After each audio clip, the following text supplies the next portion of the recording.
আমার রান্নাঘরে ছিল আজকে কি বলো তো, এটা গরম গরম বাটোরা। তোমরা অনেকেই নিশ্চয়ই ছোলার সঙ্গেই বাটোরা খেতে পছন্দ করো, কিন্তু আজকে বড় ছোলার তরকারি আর করিনি।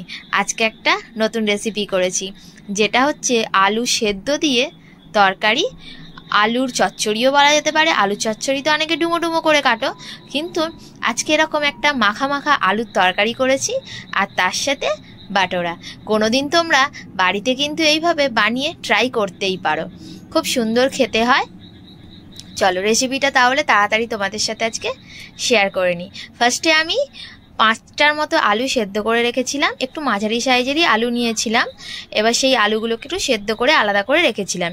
এবার তারপরে কড়াই একটু তেল দিয়ে আর একটুখানি জিরে ফোড়ন, শুকনো লঙ্কা আর তেজপাতা ওর মধ্যে দিয়ে একসঙ্গে যে আলুগুলো মাখা ছিল সেই আলু মাখার মধ্যে একটু ধনে গুঁড়ো, জিরে গুঁড়ো, হলুদ গুঁড়ো সব একসঙ্গে দিয়ে শুধু সেদ্ধ মাখা যে আলুটা হাতে করে একটু স্ম্যাশ করে নেব, আর সেই আলুটাই ওই কড়ার মধ্যে দিয়ে দেব। তার আগে একটু টমেটো দিয়েছিলাম, টমেটো আদা জিরে বাটা, ওই একসঙ্গে সেই মশলাটা কষিয়ে তার মধ্যে ওই মাখা স্ম্যাশ করা আলুটা দিয়ে ভালো করে নেড়ে চেড়ে রেডি হয়ে যাবে একদম মাখা মাখা আলুর তরকারি। আর তার সঙ্গে ওপর থেকে একটুখানি সামান্য পরিমাণে কাসৌরি মেথি ছড়িয়ে দেবো, জাস্ট দেখতে সুন্দর লাগার জন্য। আর কাসৌরি মেথি দিলে একটু টেস্টটাও খুব সুন্দর হয়।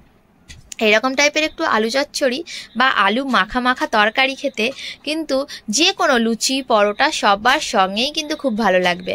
তাই আমি ভাবলাম একটু বাড়িতে বাটোরা করি, সবসময় তো লুচি পরোটা হয়। তাই সেই জন্য বাটোরার জন্য আমি নিয়েছিলাম ময়দা নিয়েছি আমি 400-র মতো, আর তার সঙ্গে নিয়েছি একটু টক দইটা আমার ঘরে পাতাই টক দই, সেই ঘরে পাতা টক দই দিয়েই আমি আজকে বাড়িতে বানিয়ে ফেললাম। বাড়িতে কিন্তু টক দই আমি বসিয়েই রাখি, কারণ টক দই একটু খাওয়া হয়, না হলে যে কোনো কাজেই কিন্তু টক দই কাজে লেগে যায়। সেই কারণেই বাড়িতেই দুধ দিয়ে বসিয়ে রাখা হয়। সেই টক দই দিয়েই কিন্তু আজকে বাটোয়াটা বানালাম, খুব সুন্দর। ঘরে পাতা টক দই দিয়ে খুব সুন্দর হয়। এবার দেখো ময়দাটাকে একটু টক দই আর সুজি অল্প পরিমাণে, আমি হাতের মাপ নিয়েই আমি 150-র মতো ওর মধ্যে সুজি অ্যাড করেছি। 400 ময়দা আর 150-র মতো সুজি সব কিছু অ্যাড করে একটু তেল দিয়ে নুন দিয়ে ভালো করে ময়দাটাকে মেখে একটু সেট করার জন্য রেখে দেবো।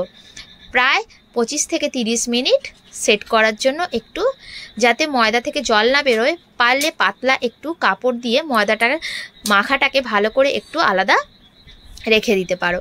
তারপর ময়দাটা আধ ঘন্টা পর যেই সেট হয়ে যাবে, এরকম করে ছোট ছোট করে লেচির আকারে করে বেলে নিয়ে আর গরম তেলে, ছাঁকা তেলে একদম ভেজে নিতে হবে। দেখো কত সুন্দর বাটারাগুলো ফুলেছে। এই রকম টাইপের কিন্তু তোমাদেরও ফুলবে। ওপর থেকে এরকম তেল ছিটিয়ে ছিটিয়ে বাটোরার ওপরে দেখো একদম কি সুন্দর নরম তুলতুলে হয়েছে। এইভাবে কিন্তু বাটারাগুলো সব আমি ভেজে নিলাম, আর লাস্টে পরিবেশন করলাম একদম মাখা মাখা আলুর তরকারি দিয়ে বাটোরা। খেতে কিন্তু সত্যি অপূর্ব হয়েছিল। তোমরা চাইলে এইরকমভাবে বাটোরাটা বানিয়ে নেবে।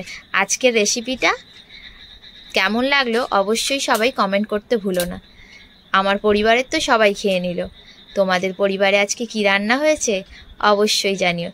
এখানেই আমার ভিডিওটি আজকে শেষ করলাম।